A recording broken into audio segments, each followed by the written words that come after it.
जब श्री गोवर्धन में श्रीनाथ जी विराजते थे तो राजभोग आरती करने के पश्चात गोसाई जी जब ठाकुर जी के कपाट बंद कर देते,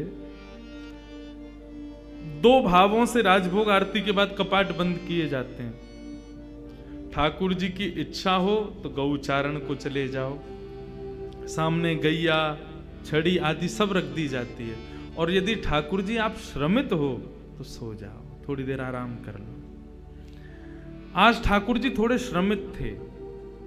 गोसाई जी ने जैसी कपाट बंद किए, ठाकुर जी से प्रार्थना की, हे श्याम सुंदर अब शयन करो। सैया बिछा दी, सेज लगा दी और ठाकुर जी पौड़ गए। जैसी कपाट बंद होते हैं दोनों रूप प्रकट हो जाते हैं, श्याम सुंदर और किशोरी जी दोनों प्रकट हो जाते हैं। दोनों एक संग शयन करते हैं सेज पर। लेकिन जब कभी भी शयन का भाव होता है तो किशोरी जी ये अनुभव करती हैं कि शयन निद्रा लगने के बाद थोड़ी देर बाद जब वे नेत्र खोल के देखते हैं तो श्याम सुंदर वहां है ही नहीं, कहीं चले जाते हैं ठाकुर जी। किशोरी जी अकेली पौड़ी रहती हैं। आज भी किशोरी जी को पता था कि नित्य श्याम सुंदर कहीं ना कहीं जाते हैं, आज मैं इनके संग जाऊंगी, कहां जाते हैं ये।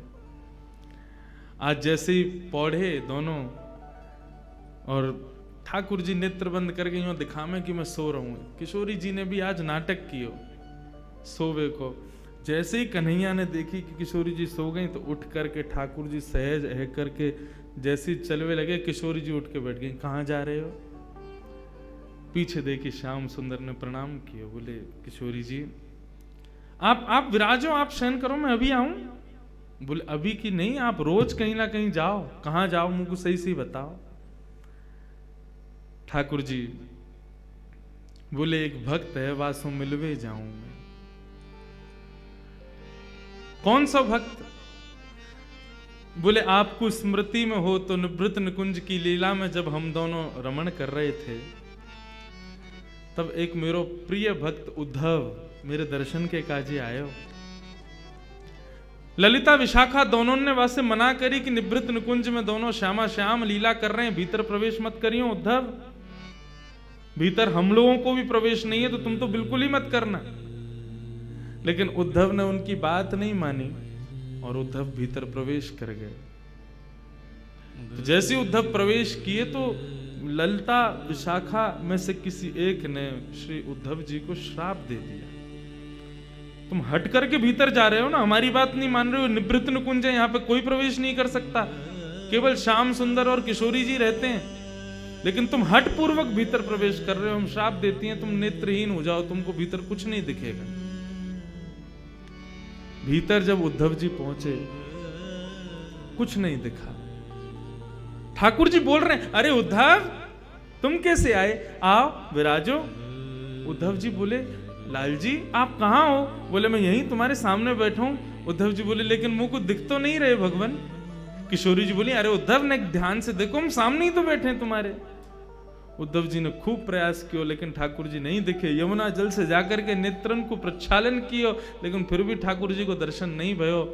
तब ठाकुर जी उद्धव जी को लेके बाहर आए। विशाखा से पूछी उद्धव को दर्शन क्यों नहीं है रे? तब विशाखा ने बताई कि हमने श्राप दियो है, निवृत्त निकुंज में बिना आज्ञा के प्रवेश कर रहे थे इसलिए श्राप किया है कि ये देख नहीं पाएंगे। उद्धव जी चरणन में गिर गए, भगवान मैं आपके दर्शन के बिना कैसे जीऊंगा? ठाकुर जी बोले उद्धव तुम चिंता मत करो, अब कलिकाल में मैं और किशोरी जी दोनों धराधाम पर लीला के लिए विराजेंगे और वह लीला को दर्शन सबको नाय हुए करेगो, कछु प्रेमी जनन को ही हुए करेगो। उन प्रेमीन में तुम अग्रगण्य होगे और तुम मेरे प्रिय भक्त सूरदास बन करके इस धराधाम पर विराजोगे। और श्री उद्धव जी महाराज ही सूरदास जी के रूप में पधारे। जा दिन से सूरदास जी शरणागत भय श्रीमद वल्लभाचार्य जी के, वादन से नित्य राजभोग के बाद ठाकुर जी छलांग के चले जाएं और सूरदास की कुटिया में बैठ कर के वहां पर सूरदास के सुंदर भावन को श्रवण करें। मेरो प्रिय उद्धव है। ठाकुर जी बोले मैं वहीं जा रहा हूं। किशोरी जी बोली मैं भी चलूंगी संग में, आप अकेले नहीं जाओगे और यदि आप अकेले गए मोकू नहीं लेके गए संग में तो मैं आज गुसाई जी से आपकी शिकायत कर दूंगी। ठाकुर जी जब घर में विराजते हैं ना, सेवा में विराजते हैं, अपने अर्चक से थोड़ा भय खाते हैं।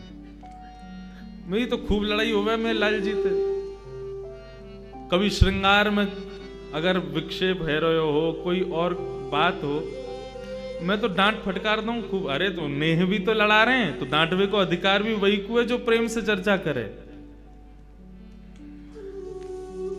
हम सुख को विचार करें, यही मारे डांटे। माता पिता ऐसे ही बोलते हैं, तेरो भलो चामे, या हमारे डांट रहे हैं। ऐसे हम भी आपके सुख को विचार करें, यही मारे डांटे। काउ दिन ठाकुर जी यदि तैयार ना हो, मैं काउ दिन मुकुट उठा उठा के फेंकें। तो देखो ठाकुर जी की सेवा में 2-3 विषयों का भाव रखना है। ये जो मूर्छल आरती के समय होती है ना, चंवर तो होती है कि कोई अला बला लाल जी को नहीं लगे। मोरछड़ क्यों होती है? मोरछड़ के भीतर जो मयूर पंख हैं, जब वो हिलते हैं तो ठाकुर जी उनको देखने में व्यस्त हो जाते हैं और यशोदा मैया इतने में आरती कर देती है। नहीं तो छोटे बालक की मैया जब नजर उतारे तो बालक कहाँ रुके, कभी यहां भागे कभी वहां भागे। ये हमारे मोरछड़ को भाव है, ताकि ठाकुर जी को ध्यान वाक की तरफ केंद्रित रहे, ठाकुर जी मुस्कुराते रहे और यशोदा मैया उनकी आरती करते। ऐसे ही प्रत्येक भाव में जब श्रृंगार करते हैं तो ठाकुर जी के सन्मुख कुछ भोजन के पदार्थ रख दो, कुछ खिलौना रख दो। हमारे बाल भाव में ऐसी सेवा है, ठाकुर जी के पास में कुछ खिलौना रख दो, कुछ भोजन के पदार्थ रख दो, फिर श्रृंगार करो। क्यों? ठाकुर जी फिर श्रृंगार गिरेंगे नहीं अपना। ये जो बार बार मुकुट गिरे, बार बार माला गिरे, ये सब नहीं होगा। ठाकुर जी सहज श्रृंगार करवा लेते हैं। लेकिन कई बार ऐसा होता है कि खूब सारे खिलौने धर दिए, खूब सामग्री धर दी, लेकिन ठाकुर जी फिर भी श्रृंगार गिर दें। ठाकुर जी पता चल जाए ये सब मेरे ध्यान भटकावे के काजे है। तू तो मोर पंख लगा के मुकुट धरा के चलो जाए, पूरे दिन मेरे सर में कितनो दर्द होगा तो का पतो, उठा उठा के फेंके फिरवाए। तब कहा करें, लाल जी के सामने धर दूं सब सामान, न हरे तैयार न होनो तैयार, ठीक है, ऐसे ही खड़ो कर दूंगा नंगो धरंगो। सबरे दर्शनार्थी आवेंगे, आकर के जैसे ही देखेंगे फिर तुम्हारी ही निंदा होगी। सबरे फोटो खींच खींच के ले जाएंगे, लंगोटी में खड़े रहेंगे, सब जगह डाल देंगे, फेसबुक इंस्टाग्राम पे सब देखेंगे। इंद्रेश जी के ठाकुर जी देखो लंगोटी में खड़े हैं। मैंने कि एक बार और प्रयास कर रहा हूं, तैयार हो जाओ। और वास्तव में जैसे प्रयास करें ठाकुर जी फिर से तैयार हो गए। यदि इस भाव से कभी कभी ठाकुर जी को डांटा भी जाए ना, कोई दोष नहीं, ये भी तो प्रेम है। प्रेम करने वाला ही तो डांट सकता है, प्रेम करने वाला ही तो तेज आवाज में बोल सकता है। किशोरी जी बोली मैं गुसाई जी से शिकायत कर दूंगी तुम्हारी। ठाकुर जी बोले गुसाई जी से मत कहियो, बहुत डांटेंगे नहीं तो फिर मुंह को लेके चलो संग में। अच्छा चलो, लेकिन सुनो, शांत बैठियो और तुरंत तुरंत तुरंत जाएंगे, तुरंत तुरंत तुरंत आएंगे, ठीक है। किशोरी जी को संग लेकर के ठाकुर जी पहुंचे। कुटिया में सूरदास जी बैठे और सूरदास जी बैठ करके सुंदर ठाकुर जी के भाव गा रहे हैं। कौन कुटिल खल कामी मोसम, कौन कुटिल खल कामी मोसम, कौन कुटिल खल कामी मोसम, कौन कुटिल खल कामी। जो तन दियो ताहि बिसरायो, जो तन दियो ताहि बिसरायो, जो तन दियो ताहि बिसरायो, जो तन दियो ताहि बिसरायो। ऐसो नमक हरामी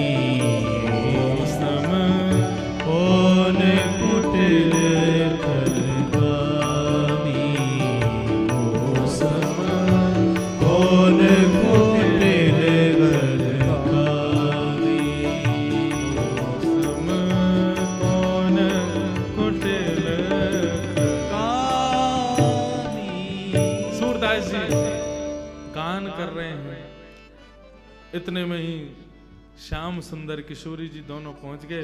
कुटिया के एक कोने में बैठ करके सूरदास जी को श्रवण कर रहे हैं।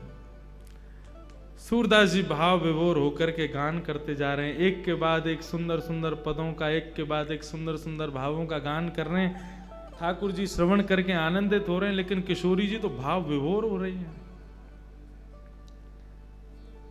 ठाकुर जी से बोली, या को नेत्र दे दो। ठाकुर जी बोले, मैं पहले ही मना कर रहा हूं, कुछ करवे ना जानो, केवल सुन के वापस आनो, और आप या नेत्र दे दो, फिर कहोगे या यूं कर दो, यूं कर, यूं जैसो चल लो, ठीक है, ऐसे रहने दो। किशोरी जी बोले, बहुत निष्ठुर हो आप, बेचारो कैसे सुंदर सुंदर भाव बना बना के गावे और वापस नेक कृपा ना कर सको, नेक नेत्र दे दो, का बुराई है। ठाकुर जी बोले, मैं मुंह को जब देना होगा मैं दे दूंगा, मुंह को सूरदास ऐसे ही प्रिय है। और रही बात नेत्र देवे की, ललिता विशाखा के श्राप से श्रापित हैं और अपने भक्तन के श्राप को मैं दूर नहीं कर सकूं। और सूरदास जी वही में आनंदित है। यदि संसार को देखेगो, संसार में या को मोह है गयो, संसार में आप आकृष्ट है गयो, तो मेरो भाव ना गा पावेगो, या हमारे मैं नेत्र ना दूंगो या को।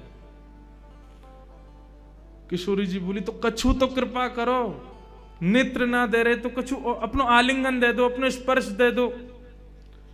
बोले, नेत्रहीन बाबा है, इतनी जोर किया कि पकड़े, एक बार आलिंगन दे दियो, ऐसा पकड़ेगो छोड़ेगो नहीं, फिर जान नहीं देगो। गोसाई जी वहां पर मंदिर खोलेंगे, दोनों नहीं मिलेंगे, कहा होगा फिर। किशोरी जी बोली, हर कृपा के लिए मना कर रहे हो, नेत्र देवे की मना, आलिंगन देवे की मना। अरे इनको ये आभास करा दो कि मैं और तुम यहां बैठे हैं, कम से कम ये अनुभव हो जाएगा कि किशोरी जी बैठी हैं, श्याम सुंदर बैठे हैं, कितना सुख होगा सूरदास को। बोले, नहीं, ये विरह में है, इसलिए हमारो भाव गावे। यदि आपको पता चल गई ना श्याम सुंदर किशोरी जी नित्य आमे, तो या को विरह नष्ट हो जाएगा, और विरह में नहीं गावेगो तो मुझको सुख कैसे मिलेगा।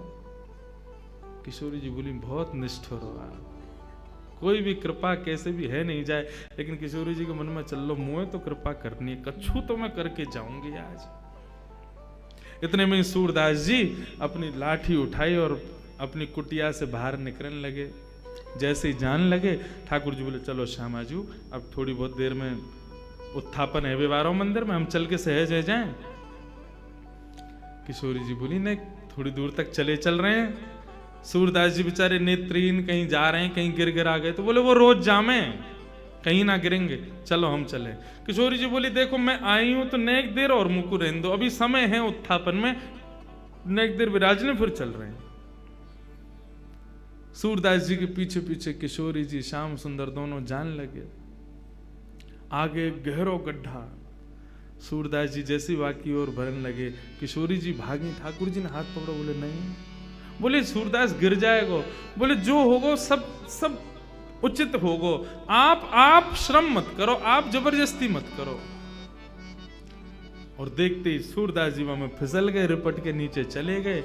अब जैसे ही नीचे गिरे तो ठाकुर जी ने किशोरी जी पकड़ी, बोले, अब चलो यहाँ से, क्योंकि ये मदद के काज चिल्लाएंगे, लोग बाग आमेंगे, हमें देख लेंगे तो बवा ले जाएगा, हमें जाके उत्थापन में दर्शन देना है। किशोरी जी बोली, नहीं, सूरदास जी पर कृपा करो, उनको पहले या गड्ढा से बाहर निकालो, तभी हम जाएंगे। ठाकुर जी बोले, आप मानो क्यों ना हो, सूरदास को रहने दो वहीं पे। किशोरी जी बोली, या तो ये करो, नहीं तो मैं यहीं बैठी हूं, नहीं जाऊंगी, तुम अकेले खड़े है जाइयो ऐसे जाके। ठाकुर जी बोले, यही मारे संग नहीं लेके आ रहा हूं आपको, मैं अकेलो ही आ रहा हूं, अब माने ही ना है, करना ही पड़ेगा जो कह रही हैं। कहा करूं बताओ। बोले, अपनी काली कमरी उतारो, नीचे बाकू डारो, सूरदास को बोलो कि काली कमरी पकड़ के ऊपर चढ़ के आ जाए। स्पर्श को ना कह रही हूं मैं, बस कमरी पकड़ करके नेक ऊपर खींच लियो, जैसे ऊपर आ जाएगा कमली छुड़ा के हम दोनों भाग लेंगे यहाँ से। ठाकुर जी बोले, ठीक है। नीचे अपनी कमली लटकाई, बाबा, ओ बाबा। जैसे सूरदास जी ने बाबा शब्द सुनो, रोम रोम नृत्य करने लगो। बोले, स्वर साधारण मानव को नहीं है, ये स्वर साधारण जीव को ना है सके। जा स्वर को सुनकर के रोम रोम प्रफुल्लित है रहो, जा स्वर को सुनकर के मन रूपी मयूर नृत्य कर रहा है, जा स्वर को सुनकर के नेत्रन से अश्रुपात है रहो, जा स्वर को सुनकर के हाथ पार कंपित है रहे। ये सामान्य मानव को स्वर ना है सके। कौन है भैया, कौन बुला रहा है? अरे बाबा मैं यहीं पास के गांव को हूं, आप गिर गए हो नीचे, आपकी सहायता करवे आया हूं बाबा। अच्छा भैया कैसे निकाले हो बाहर? बोले मैंने अपनी काली कमली यहाँ में डाल दी है, आप बाकू पकड़ करके ऊपर चढ़ जाओ, मैं खींच लूंगा। सूरदास जी बोले हाँ भैया कितकू है? बोले इतकू है। सूरदास जी गए, जैसे ही ठाकुर जी को पटका पकड़ो, पटका में से आ रही इत्र की सुगंधी, और ये इत्र की सुगंधी वही थी जो आज श्रृंगार के दर्शन के समय गोसाई जी ने इत्र प्रदान किया, तो वही इत्र है। सूरदास जी मनी मन प्रफुल्लित है गए, बोले ओहो ये तो निश्चित ही श्याम सुंदर पधारे। जैसे ही सूरदास जी ऊपर चढ़ने लगे, अकेले कन्हैया पे खींचे नहीं, नेक से कन्हैया। ठाकुर जी बोले खड़े खड़े देख रही हो, सब हमते करवा रही हो, आओ न खींचो मुझको। सूरदास जी को ठाकुर जी खींच रहे हैं, ठाकुर जी की कमर पकड़ के किशोरी जी खींच रही है। बस यही तो चाहिए किशोरी जी को, कैसे कृपा होनी चाहिए। और जैसे ही खींच करके ऊपर लाए, सूरदास बोलो बेटा आज मत चूक जाइयो, बहुत वर्षन से चूक रहो तू, आज मत चूक जाइयो, पकड़ लियो। दोनों आए, जैसे ही बाहर निकले सूरदास जी ने ऐसी स्वयं को ठोकर लगाई कि ठोकर लगाते गिरे। ठाकुर जी तो हट गए, पीछे खड़ी किशोरी जी के दोनों चरण सूरदास जी के हाथ में आ गए। और जैसे ही हाथ में चरण आए, सूरदास जी ने कस करके पकड़ लिए। अब किशोरी जी को ठाकुर जी कहते जल्दी भगो, पकड़ ले गो बाबा। जैसे ही पाम छुड़ा के भगी तो किशोरी जी की एक पाजेब सूरदास जी के हाथ में रह गई। सूरदास जी ने तुरंत अपनी कांख में दवाई ली, बस मनी मन बड़े प्रसन्न रहे, बोले इतना ही सही बहुत है, कछु तो है मेरे पास, कभी तो आमेंगे लेवे। जैसे ही दौड़े दोनों, किशोरी जी चली, श्याम सुंदर मुंह को ऐसा लगे मेरी एक पाजेब की आवाज ना आ रही। जैसे ही अपने अंग चरणन को देखो तो बोले अरे मेरो पाजेब तो वहीं रह गयो, मेरी पायल रह गई कन्हैया, चलो लेके आवेंगे। ठाकुर जी बोले दूसरी धरा दूंगो, भाई लेवे मत चलो, ना ना वही चाहिए मुझको।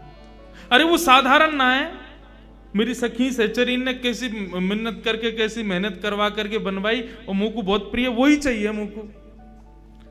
ठाकुर जी बोले यही मारे ना लाऊं मैं तुम्हें, कितनो श्रम है रो, नेक देर में हमको सहज होनो, मंदिर में पहुंचनो, दर्शन करवे के दर्शनार्थी पधारेंगे सब, आप माने ना है। किशोरी जी बोली वही पाजेब चाहिए, चलो। ठाकुर जी गए लेकर के, दूर खड़े, सूरदास जी बैठे हुए, बैठ करके और प्रेम से हरि स्मरण कर रहे हैं। इतने में ठाकुर जी दूर से बोले बाबा। हाँ भैया फिरते आ गए? बोले हाँ बाबा, वो मैं यहाँ हमारे आयो कि मेरे संग में मेरी एक सखी और ही, बाकी एक पाजेब रह गई है, वो आपने धर ली है बाबा, बाकू दे दो। सूरदास जी बोले कौन सी पाजेब? बोले आपने धर ली है। अच्छा ये वाली पाजेब? बोले हाँ ये वाली। अच्छा कौन की है? बोले मेरे संग एक सखी पधारी है, मेरी सहेली है, बाकी है। बाबा बोले मोह का पतो तेरी सहेली की है कि ना है, मेरी कोई मदद करवे आयो ना एक देर पहले, बाकी पाजेब रह गई, सो मैंने धर ली कि आवेगो तो दे दूंगो। अब मोह का पतो कि जाने मेरी मदद करी, वो तो ये मुंह दिखे तो है ना। ठाकुर जी बोले अरे मैं ही हूं बाबा, मैंने ही कृपा करी, मैंने ही आपको निकारो बाहर। सूरदास जी बोले मैं ना मानू भैया, कहीं मैंने पाजेब दे दी और जाने मेरी सहायता करी, कहीं वो आगो तो और वो कहे कि मेरी पाजेब दो, तो मैं तो दुबधाम पड़ जाऊंगा, मुझे तो पता ही ना है कौन की है। बोले बाबा सब छोड़ो, यूं बताओ कैसे दोगे? बोले ऐसे दूंगो, एक पाजेब मेरे पास है, एक तुम्हारे पास होगी। बोले हाँ, बाकी पहचान करा दो। बोले कैसे होगी पहचान? बोले लाओ मेरे घुटने पे जा, पाम में पाजेब है, वह पाम को धरो, मैं अपने हाथन से स्पर्श करके वह को अनुभव कर लूंगा, जैसे अनुभव हो जाएगा दूसरी पाजेब दे दूंगा। श्याम सुंदर बोले नहीं किशोरी जी ये नहीं करना है। किशोरी जी बोले चुप रहो, तुम जा रही हो। किशोरी जी आगे आगे बढ़ती जा रही हैं, अपनो पाम धरवे जा रही है सूरदास जी के सुंदर अंग पे, लेकिन ठाकुर जी बार बार रोके, किशोरी जी मत जाओ, बाबा पकड़ ले को। बोले आज पकड़न दो या को। जैसे ही समीप गई, किशोरी जी ने अपनो चरण सूरदास जी के हस्त कमल पर रखो। सूरदास जी ने जैसे ही वह को स्पर्श किया, स्पर्श करके जब अनुभव किया, लाओ दूसरा चरण दो।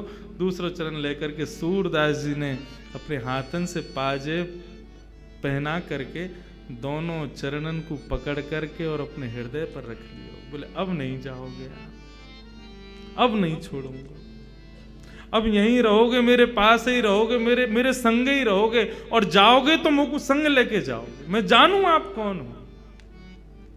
ठाकुर जी बोलो किशोरी जी मैं पहले ही कह रहे हो ना, ये बाबा माने को नहीं पकड़ ले को। किशोरी जी के नेत्र सजल है गए। बोले अब या बाबा को समय आ गयो, लाल जी या को दर्शन दो। ठाकुर जी गए सन्मुख। बोले बाबा कहा चाहिए? बोले कछु नहीं चाहिए, केवल हरि दर्शन की प्यासी अखियां, बस आप दोनों के युगल स्वरूप को दर्शन कर लूं, मेरा जीवन वही में ही आनंदित है जाएगा। श्याम सुंदर ने अपने हाथन से जैसे ही सूरदास जी के नेत्रन को स्पर्श किया, बोले बाबा नेत्र खोल करके देखो। जैसे ही सूरदास जी ने नेत्र खोले हैं, सामने युगल स्वरूप खड़ो भयो है। सूरदास जी पर कृपा करवे के काजे दोनों श्यामा श्याम खड़े करके मंगल दर्शन प्रदान कर रहे हैं। सूरदास जी एक एक अंग को दर्शन कर रहे हैं, आनंदित है रहे हैं, नृत्य कर रहे हैं, झूम रहे हैं, गा रहे हैं, बार बार प्रणतिपात निवेदन करके प्रणाम कर रहे हैं। ऐसा सुंदर युगल स्वरूप को दर्शन करके सूरदास जी आनंदित है गए। दोनों से कही अपने बरदस्त मेरे सिर पर धर दो, अपने चरणन की रज मेरे माथे से लगाए दो और मुंह पे कृपा कर दो। कहा कृपा करें? कर तो दई, दर्शन दे तो दिए। सूरदास जी बोले ना, मुंह को फिर से नेत्रहीन बनाए दो। जिन नैनन में आप बस गए, उन नैनन से अब दुनिया को ना देखना चाहूं मैं। आप कृपा करके मुंह को फिर से नेत्रहीन बनाए दो। ऐसी करुणामयी है श्री किशोरी जी। मोहे तो भरोसो है तेरो ही किशोरी राधे। मोहे तो भरोसो है तेरो ही किशोरी राधे। कल रात्रि में जब बैठे थे तो एक भैया पूछ रहे थे ना, कौन ज्यादा कृपालु है, कौन ज्यादा दयालु है दोनों में। तब तो मैं कह रहे हो कि ठाकुर जी दयालु हैं, लेकिन हार मानी हमने अपनी। किशोरी जी से बड़ो दयालु कोई नहीं। ठाकुर जी भी एक बार को विचार करें, मेरे दर्शन में विलंब है जाएगा, मेरे गुसाई जी नाराज है जाएंगे, मुँह तो वो यूं है जाएगा। लेकिन किशोरी जी और कोई की परवाह ना करें, जहाँ पे कृपा करनी है सो कृपा करनी है। और वहां से दर्शन में विलंब हो, गुसाई जी नाराज हो, दुनिया उलट पुलट रह जाए, चाहे ब्रह्मांड नष्ट रह जाए, लेकिन अपने किसी वैष्णव भक्त पर कृपा करनी है तो किशोरी जी विचार नहीं करती। किशोरी जी तुरंत कृपा करें। मोहे तो भरोसो है तेरो रे किशोरी राधे। मोहे तो भरोसो है तेरो रे किशोरी। अष्ट सखाओं की आप समस्त पदावलियों को पढ़ना, हर अष्ट सखा के भाव को पढ़ना, उनके प्रारंभिक पद से लेकर के अंतिम पद तक पढ़ना। चाहे सूरदास, कुंभनदास, गोविंद स्वामी, छीत स्वामी, सबके पद पढ़ना। सबने अपने संपूर्ण जीवन में ठाकुर जी के रूप का वर्णन किया, ठाकुर जी की दया का वर्णन किया, ठाकुर जी के भाव का वर्णन किया। लेकिन जब आठों सखा अपने जीवन के परायण पर आए, उसके अंत पर आए, तब उनसे जब पूछा गया कि आपको जीवन अब ठाकुर जी के चरणन में विलीन है, व्यवहारो है, अपने मुख से अपनो अंतिम पद तो कछु दे के जाओ, अपनो अंतिम भाव कह के जाओ। तो आठों सखाओं ने अपने अंतिम भाव में श्री किशोरी जी को प्रणाम किया, श्री लाडली जी को प्रणाम किया, उन्हीं का वर्णन करते हुए अपने भाव को विश्राम दिया। क्योंकि आठों जानते हैं कि कृपामयी तो वही है, करुणामयी तो वही है, वही करुणा करेंगी, वही कृपा करेंगी। मोहे तो भरोसो है तेरो रे किशोरी राधे। मोहे तो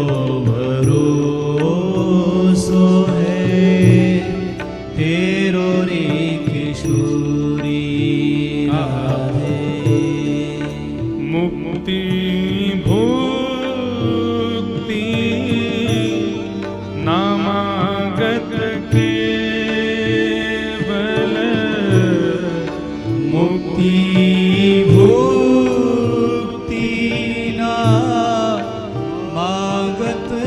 केवल, मुक्ति भुक्ति नामागत केवल, मुक्ति भुक्ति नामागत केवल। अपनो जान संभालो किशोरी राधे। अपनो जान संभारो किशोरी राधे। बंधु, मुक्ति भुक्ति नहीं चाहिए। किशोरी जी के मन में केवल, किशोरी जी को केवल इतना पता हो, कितना पता हो कि वृंदावन में गिरधर लाल जी की सेवा होवे। अच्छा, कौन करेगा सेवा को? बोले इंद्रेश नाम को एक कथा को छोटा सा वक्ता है, वो करे। यदि उनके जहन में इतना भी आ गया ना कि कोई इंद्रेश नाम को एक छोरा है, वो सेवा करे, हमारो कल्याण तो वही थे है, जानो है। हमें इतना ही है जाए कि हाँ, उनको पता हो कि मेरो नाम का है। लोग कहते हैं आप क्यों बार बार ठाकुर जी का नाम जप करते हो, क्यों ठाकुर जी का स्मरण करते हो? हम ठाकुर जी को स्मरण या मारे करें क्योंकि हमारे फोन पर बार बार यदि कोई मिस कॉल मारे तो हम ट्रू कॉलर पर जाके चेक करें, भाई कौन है ये दिन भर मिस कॉल मारते रहे, वहां को नाम आ जाए फलानो फलानो नाम है, अच्छा ये है, ये रोज रोज फोन करे। ऐसे हम रोज रोज किशोरी जी को याद करें तो किशोरी जी के पास में संकेत पहुंचता, कौन है रोज रोज याद करे? बोले नागपुर में राधा निवास में एक फलाने नाम को व्यक्ति है, वो याद करे आपको। किशोरी जी वहां पे ज्यादा प्रसन्न भी ना हो, अच्छा तो वो है ये, बोले अच्छा, बस इतना एक बार स्मरण करके जीवन में कभी देखें भी नहीं, हम पे तो एक बार में ही कृपा है जाएगी, एक बार उनके जहन में नाम पहुंच जाए, बस उन्हें पता चल जाए कि हम कोई हैं। मुक्ति भुक्ति ना मांगत केवल, मुक्ति भुक्ति नामागत केवल, अपनो जान संभालो किशोरी राधे। अपनो जान संभारो किशोरी राधे। मोहे तो भरोसा है तेरो रे किशोरी राधे, मोहे तो भरोसा है तेरो रे किशोरी राधे। ओ मोहे तो भरोसा है तेरो रे किशोरी